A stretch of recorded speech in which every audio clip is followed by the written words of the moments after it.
Éclaireur, Oui. le poste de gouverneur de district, Mhm. c'est une nomination, n'est-ce pas? Non, non, non, c'est par élection. Ah, d'accord. Mais on a élu Désolé. sous la bannière d'un parti. Et il avait été élu sous la Oui. bannière RHDP. Ah, d'accord. Mhm. J'ai cru que c'était une nomination. Non. J'aurais dit que comme ça, c'était une question de temps avant qu'il soit débouché de là, mais bon, ça fait un peu. Sinon, son soutien à son frère, c'est tout naturel. C'est Mhm. comme il veut. Et tôt ou tard, il serait démis de ce poste-là de toute façon. Donc, le plus tôt serait le mieux pour eux qu'ils partent. Mais comme c'est par élection, donc, bon, voilà. Et comme Souniata vient de le dire, autant pour lui, c'est mieux pour lui voilà, qu'il démissionne et qu'il parte jouer son plein rôle de l'autre côté. Mais sinon, l'éclaireur, moi, je voulais revenir légèrement sur le débat d'hier. Et il y a un élément qui a principalement retenu mon attention et je souhaiterais aussi que cela suscite quand même un engouement chez tous, si c'est possible, bien évidemment. Et cet élément, c'était quoi? C'est celui de créer des débats, je vais dire, moi, pour ma part, en tout cas, pacifiques et virtuels avec chacun de nos dirigeants avec pour but de rechercher avec pour but de rechercher et de mieux construire aussi de transformer la physionomie même de notre pays. Et pour réussir cela, nous devrons, je pense, rendre, si ça pouvait se faire, en tout cas, nous devons pouvoir rendre cette création, cette initiative, nous pourrions le faire de façon mutuelle avec les concernés qui sont nos dirigeants. Cela, je pense, permettra de part et d'autre de nous, euh, de nous retrouver dans un engagement pour la réussite même, je veux dire pour l'avancée du pays, lequel engagement d'ailleurs nourrira, selon moi, le processus de cette réussite-là et facilement nous atteindrons cet objectif de bien évidemment faire avancer le pays. Mais bon, je pense qu'il est nécessaire que nous nous rencontrons, que nous puissions le faire de façon mutuelle, comme je le disais plus tôt, de sorte à ce que nous puissions atteindre cet objectif-là et cet objectif d'ailleurs qui est de taille et cela je le trouve aussi indispensable de le faire. En fait, cette suggestion, je crois elle a été faite par Monsieur Bakayoko, notre premier Charmaine, ministre je pensais que je de me la suis plateforme. trompé. Je me suis trompé. Les ministres gouverneurs sont nommés par décret du président. Ah d'accord. Donc ce sera chose facile. Donc comme je le disais pour commencer, ce sera c'est une question de temps avant qu'il soit démis là. Donc autant pour lui qu'il parte en même temps. Ce qui est sûr, c'est pas un avantage qui va durer avant que ce soit voilà que ce soit résolu pour lui en tout cas. Donc pour revenir au premier ministre qui avait fait cette suggestion, merci de la correction éclaireur. Pour revenir au Premier ministre qui avait fait cette suggestion, qui est, je pense, pour moi, quelque chose de vraiment très, je veux dire, très bénéfique, euh, il faut pouvoir, il faut faire quelque chose pour accompagner, voilà, cette idée-là et puis la structurer. Donc, de pouvoir démontrer aussi notre capacité à faire ce élan-là, je pense qu'il est important, c'est important de le faire. Éclaireur, permettez-moi d'ailleurs même saisir cette opportunité-là pour rappeler que, juste pour dire que je vais dans le même sens que le Premier ministre, que j'avais grogné sur cette même, sur la plateforme de cette problématique-là, plus ou moins, hein, j'avais grogné comme ça, où je réclamais qu'il fallait que les débats télé qui se font dans notre société, enfin je veux dire dans nos médias, pardon, soit animés avec des sujets de société, les sujets du quotidien de l'ivoirien, de sorte à résolument nous désintoxiquer de cette passion de la chose politique qui constitue l'Ivoirien d'aujourd'hui.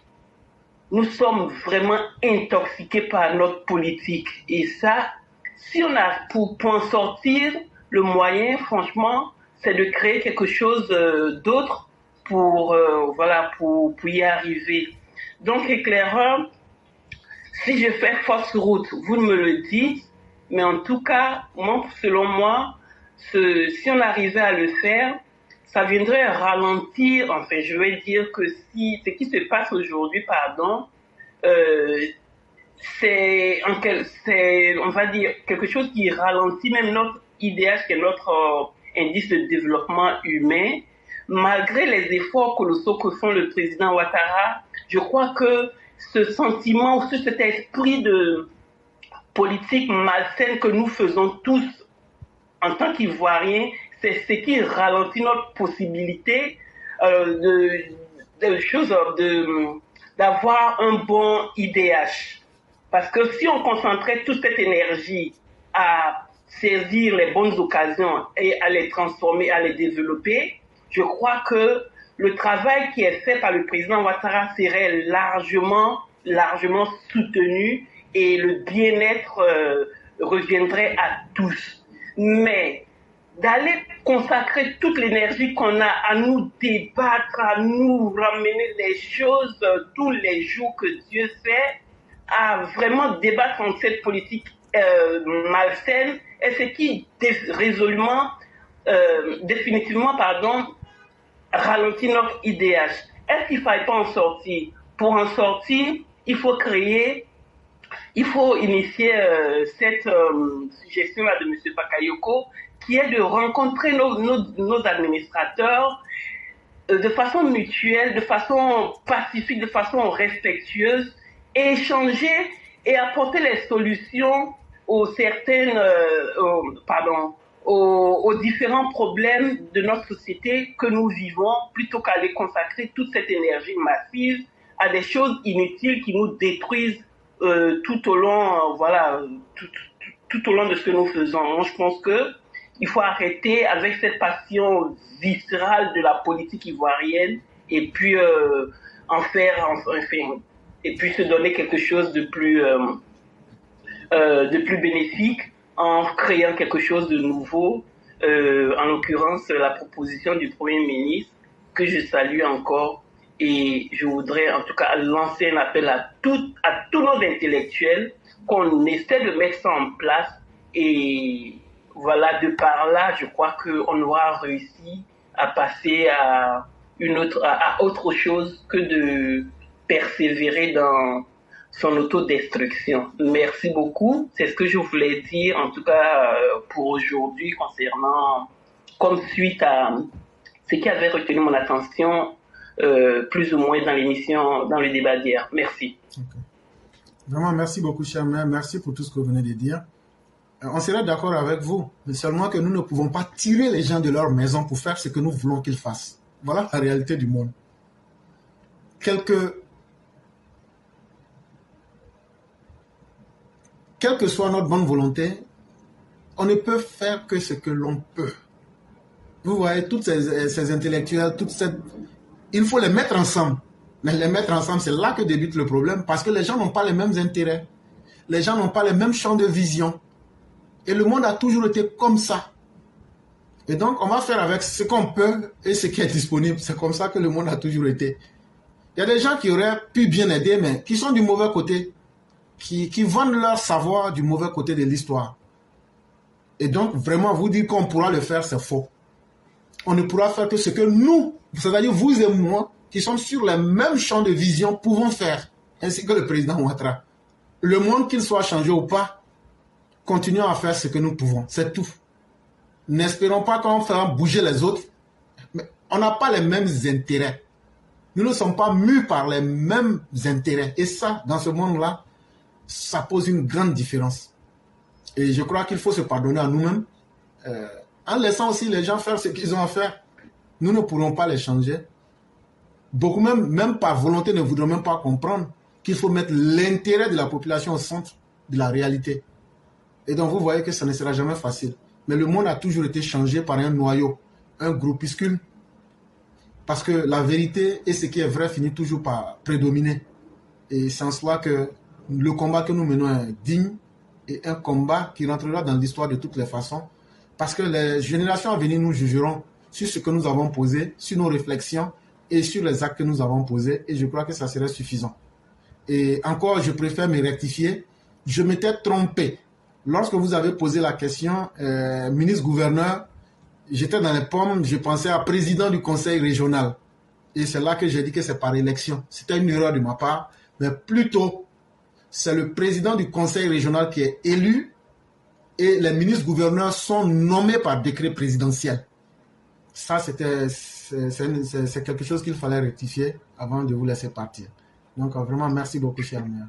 Merci à vous, merci pour cette correction. Et puis, éclaire juste un avis sur cette analyse que j'ai faite concernant l'IDH. Moi, je voudrais m'assurer, enfin, je voudrais savoir si j'ai fait fausse route. Est-ce qu'effectivement, selon Pedro, rapidement, hein, si avec le travail, les structures que le président Ouattara met en place, si chaque Ivoirien était conscient et qu'il se mettait au travail à se créer quelque chose et à le créer pour tous, est-ce que ça ne viendrait pas résoudre le problème de l'IDH, sérieusement? Non, le problème de l'IDH, cher maire, c'est ce que nous disons, c'est une fausse perception pour débuter. Même les données sur lesquelles l'IDH lui-même se base ne sont pas des données qui sont immuables. C'est ça aussi qu'il faut dire aux gens. C'est seulement une étude d'approche qu'ils font. Et dans cette étude-là, qu'est-ce qu'ils prennent en compte? Ils prennent 3 éléments fondamentaux. L'espérance de vie à la naissance. Ça veut dire quoi? En simplement, la qualité des hôpitaux et des soins que les gens reçoivent. Ils prennent le niveau d'instruction et l'alphabétisation, donc les écoles. Et ils prennent la production du PHB en compte. Donc, pour résumer simplement, l'IDH ne se base que sur 3 éléments fondamentaux. L'éducation, la santé et le PIB. Le président Ouattara a déjà réussi le travail. Allez regarder les chiffres. Aujourd'hui, sur l'espérance de vie des Ivoiriens, il n'y a rien à dire. La qualité des hôpitaux, aujourd'hui, nous sommes le seul pays d'Afrique subsaharienne à avoir la médecine nucléaire. Aujourd'hui, nous soignons les patients qui ont des cancers lourds en Côte d'Ivoire. Est-ce que là encore, aujourd'hui, nous sommes même le hub sanitaire de l'Afrique de l'Ouest. Ouais. Bon, en ce qui concerne la scolarisation, si je veux parler, les gens diront que je fais dans du griotisme. Mais aujourd'hui, quand des gens te disent, même dans mon campement, il y a école. Ouais. Ce n'est pas que tout est parfait, mais il y a eu de grandes avancées. Ça veut dire qu'aujourd'hui, il faut refuser d'envoyer son enfant à l'école. C'est un choix individuel. C'est en cela que je disais que c'est à chacun de nous de travailler sur nous-mêmes. Mais ce qui devrait être fait pour changer le monde est déjà là. Et quand on parle du PIB, depuis que le président Ouattara est là, le produit intérieur brut de la Côte d'Ivoire ne fait qu'augmenter. Donc tous les ingrédients sont là. Mais vous savez, chaque fois où il y a le bonheur, il y a aussi le malheur qui s'invite. C'est pourquoi les oiseaux de mauvais augure viennent pour dire aux Ivoiriens, vous êtes malheureux, vous êtes malheureux, vous êtes malheureux. Mais si tu es malheureux au paradis, ce n'est pas en enfer que tu seras heureux.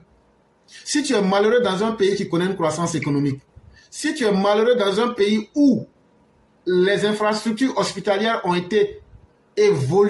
évolué, si tu es malheureux dans un pays où la scolarisation est gratuite jusqu'à l'âge de 18 ans, si tu es malheureux dans un pays où l'école est plus proche de toi, ce n'est pas dans un pays de l'AES que tu seras heureux. Mais justement, parce que partout il y a le grand bien, il y a aussi le grand mal. C'est pourquoi ces oiseaux de mauvais augure s'invitent pour dire aux Ivoiriens, est-ce que vous mangez? Non, le problème ce n'est pas ce que les Ivoiriens mangent, c'est la qualité de vie. Les Ivoiriens qui n'arrivaient pas à manger, ne serait-ce qu'une fois par jour aujourd'hui, mangent aujourd'hui dans des restaurants 5 étoiles. Et quand tu vas manger, on ne parle plus de la nourriture, on parle de la qualité de nourriture que les Ivoiriens mangent. C'est aussi de cela qu'il est question. Mais malheureusement, puisque les esprits même ont tendance à aller vers le bas, les gens veulent entendre ce qui est facile, ils se donnent donc l'impression que tout va mal. Et ça, on ne peut rien faire pour changer cela. C'est la réalité seule qui pourra leur faire changer d'idée. Éclaireur, vous êtes le meilleur. Du coup, c'est ce qui me ramène à l'intoxication que nous avons en fait de par la politique. Merci en tout cas. Merci beaucoup. C'est ce que nous tentons de combattre chaque jour en mettant les preuves de manière compréhensible devant tout le monde. Pour que quelqu'un qui veut se plaindre que la vie est chère, on lui dit, mais est-ce qu'aujourd'hui tu n'as pas l'occasion d'aller manger dans des restaurants? Il va te dire oui. Est-ce que tu ne te déplaces pas en Yango? Il va te dire oui. Est-ce que tu n'as pas 2 téléphones? Il va te dire oui. Mais est-ce que tout ça c'est nécessaire? Est-ce que tout ça c'est nécessaire? Tu veux une belle qualité de vie, mais en même temps tu ne veux pas payer le prix qu'il faut. Ça ne se passe pas comme ça. Tu peux avoir un seul téléphone et communiquer comme ça se doit. Tu peux te déplacer dans les bus, comme tu peux te déplacer dans les bacas, ça te reviendrait moins cher. Mais quand tu prends le Yango, le chauffeur vient te prendre seul devant chez toi à la maison. Vraiment. C'est une qualité de service et tu ne peux pas te plaindre que la vie est devenue chère. Tu ne peux pas vouloir vivre au paradis et en même temps ne pas payer la facture. Est-ce que quand tu vis à l'hôtel là, est-ce que tu nettoies? En tout cas. Mais celui qui nettoie là, c'est un boulot, on doit le payer. Donc là, c'est pas seulement le dormir là, c'est le service qui accompagne le dormir là que tu dois payer aussi. C'est pourquoi l'hôtel est cher.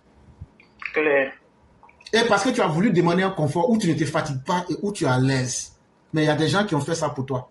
Et donc là, c'est ça qui rend la qualité de vie meilleure. On appelle ça l'aspect qualitatif de la vie, mais cet aspect qualitatif vient aussi avec un peu de sous, parce qu'il y a des gens qu'on prend pour pouvoir en arriver à cela. C'est ce que les Ivoiriens n'ont pas encore compris. On va continuer à les éduquer sur ça et les faire sortir des gouffres de, comment j'appelle ça, de l'idolâtrie des pensées qu'on appelle ici la manipulation.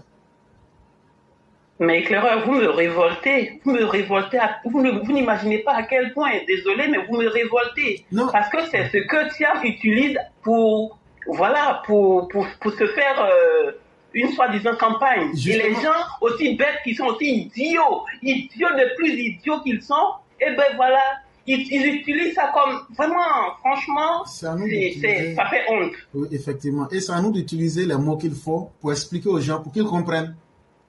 Parce qu'une fois que la manipulation, elle est... voyez-vous, dans l'histoire de Moïse, le prophète Moïse,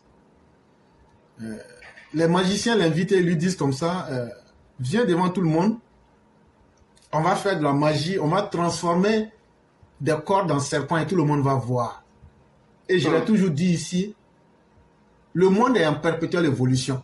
Ce qu'on n'avait pas compris hier, quand on le comprend aujourd'hui, là, c'était un mystère pour les gens d'hier, mais ce n'est pas un mystère pour nous. Voyez-vous, chers mères, quand à l'époque du pharaon, ça pouvait être peut-être un mystère pour ces personnes-là. Mais qu'est-ce que Moïse fait? Quand il demande aux magiciens, ils lui ont bien demandé, est-ce que tu veux commencer avant nous?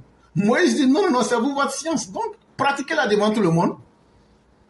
Et quand ils ont fini de faire la science et que le monde était ébloui, waouh, on voit des gros serpents, des trucs comme ça. Mais Moïse ne s'est pas mis dans leur jeu. Vous savez ce qu'il a fait? Non. Ok. Il a expliqué, il dit, bon, vous tous qui êtes là, qu'est-ce que vous voyez? Les gens lui disent, mais on voit des serpents, mais c'est extraordinaire, mais ils ont une magie puissante. Et Moïse leur dit, bon, regardez, au départ, c'est une corde que vous avez vue, n'est-ce pas? Ils disent oui. Bon, ils disent, regardez, vous-même, essayez de regarder, de ne pas regarder ces serpents pendant 1 minute. Et après, réfléchissez à ce que vous, votre mentalité, on a manipulé votre champ de vision. Parce qu'on vous avait dit déjà qu'on va vous présenter quelque chose. Mais maintenant, moi, je vous dis que cette science-là s'appelle le mesmérisme. Et qu'est-ce que Moïse a fait? Il a expliqué la nature de la manipulation qui s'est passée. Chers mères, c'est comme dans un théâtre. Une fois que je vous mets en face et que je vous dis, regardez bien le chapeau que j'ai, je vais en faire sortir un oiseau. Qu'est-ce que vous allez regarder le plus? C'est le chapeau. Ah, évidemment. Or, derrière, j'ai fait un mouvement de main pour prendre un oiseau et le mettre dans le chapeau. Et en bas du chapeau, il n'y avait qu'un trou. Je ne sais pas si vous me comprenez. Tout à fait. Et donc, l'oiseau sortira forcément. Mais vous n'avez pas vu ma main et vous êtes surprise. Et donc, quand Moïse a expliqué pour dire non. En fait, ces gens-là vous ont fait comprendre que c'est des serpents qui vont vous montrer, n'est-ce pas? Les gens ont dit oui. Il dit, bon, détournez-vous et prenez quelques secondes pour réfléchir sur ce que ces objets-là étaient auparavant, le temps de leur remettre l'esprit, c'est ce sur quoi l'esprit était concentré et ce que les gens voulaient que le public voit. Et il leur a dit, retournez regarder ces mêmes objets-là. Les gens voient, ce sont des tas de codes qui sont déposés. Les gens disent, mais qu'est-ce qui est arrivé? Il dit, non, c'est de la manipulation. Il dit, on conditionne votre esprit à voir quelque chose. Et dans ce schéma de temps-là, vous voyez cela. On appelle ça le mesmérisme. Les gens disent, waouh. Et les magiciens eux-mêmes disent, celui qui a pu combattre et mettre à jour le fondement de notre science, certainement que le Dieu qu'il a là, c'est un Dieu qui est plus grand. Sinon, ça c'est un secret qu'on ne partageait pas parmi nous-mêmes. C'est ça. Et donc, c'est un peu à ce jeu-là qu'il faut participer. Il faut expliquer que l'IDH là, si l'IDH n'est pas suffisant pour démontrer du bien-être d'un pays, ce n'est que 3 éléments seulement. Et l'IDH encore, dans sa classification, on ne classe pas l'IDH en fonction des nombres. On classe ça en fonction des catégories. Mais depuis que la Côte d'Ivoire a été Côte d'Ivoire, depuis 1960 jusqu'en 2023, la Côte d'Ivoire a toujours été catégorie faible. Mais c'est à partir de 2023 que la Côte d'Ivoire est devenue catégorie moyenne. Et qu'est-ce que cela veut dire? Ça veut dire, s'il faut être le dernier au paradis, c'est 10 fois mieux que d'être le premier en enfer. Et même si on part sur les chiffres, que la Côte d'Ivoire avait un mauvais chiffre, mais ce mauvais chiffre-là nous classe dans la catégorie des pays qui ont un IDH moyen. Ce qu'aucun régime avant le docteur Ouattara n'a pu faire. Tout à fait. Quand Thiam sort pour dire, lorsque je vais être président, je vais mobiliser les ressources intérieures. Mais ce que Thiam n'explique pas, c'est ce que le rapport de Fitch a fait ressortir aujourd'hui. Et c'est le même constat que le dernier rapport de la Banque mondiale a fait ressortir, augmenter les taxations en Côte d'Ivoire. Est-ce que vous comprenez? Mais quand lui dit qu'il va mobiliser les ressources internes, il n'explique pas, il fait du mesmérisme. Il a fait de la magie dans les esprits. On s'est dit, waouh, il dit il va travailler avec les Ivoiriens pour prendre l'argent des Ivoiriens. Non, non, non. C'est la même chose là. On va augmenter les impôts. Ce qui coûtait 1000 francs va devenir 10 000. Et puis maintenant, on va prendre ça pour donner aux bailleurs de fonds pour pouvoir continuer à avoir les fonds. Il n'y a que comme ça de toute façon. Voilà. Or, le président Ouattara dit, mais à partir du moment où vous avez confiance en moi, à partir du moment où toutes les institutions reconnaissent que j'ai la capacité de payer et que je n'ai pas de retard de paiement, mais continuez à me donner, je me développe, je paye votre argent avec les intérêts et je n'augmente pas les impôts des Ivoiriens. Wow. Bon, quand c'est expliqué comme ça, là, entre ce que Tidjane Thiam veut faire et ce que les Ivoiriens veulent et ce que le président Ouattara fait, qu'est-ce qui est mieux? Le choix est clair. C'est comme ça qu'il faut expliquer les choses pour lever le voile mental, c'est tout. Vraiment, merci infiniment pour ce beau travail. J'en profite pour saluer Mère Blanc et surtout la partie qu'elle a consacrée à Tidjane Thiam. Merci Mère Blanc, qui a un rapport avec les cérémonies d'ouverture des JO, où le monsieur, voilà, il a fait son spectacle. En tout cas, Just to say, le mec, il est fake, quoi. C'est pas autre chose. C'était trop flagrant. Il est tout simplement fake. Merci Mère Blanc, merci encore, et merci à vous éclaireurs. Merci. Bonne suite d'émission à tous, et puis voilà, je vous laisse. Merci également à vous-même, chère mère, et que la bonté et la grâce divine demeurent en nous. Merci. En tout cas, le travail sur l'IDH que vous avez fait, ça va apporter beaucoup de rendement, c'est clair, vraiment. Merci beaucoup, chère mère. Merci. Okay. C'est pourquoi nous demandons à nos populations, posez les questions, même si vous pensez que ce sont des questions stupides. Mais c'est là que ressortent les vraies réponses. Il n'y a aucune question stupide. Posez toutes les questions pour bien comprendre les situations. À partir du moment où quelqu'un ne peut plus vous manipuler, sa science ne marchera plus sur vous. On vous parle bien de la manipulation. Ça veut dire que toi-même, il faut accepter d'être dans un certain conditionnement. Mais à partir du moment où tu comprends sa stratégie, là, il ne peut plus vous tromper. Et c'est ce travail-là que nous faisons, pour que vous compreniez comment les politiciens agissent et comment ils trompent les gens et comment ils font pour manipuler même le langage. C'est très important. Et une fois que vous êtes au fait de leurs différents stratagèmes, il n'y a plus rien qui peut vous étonner.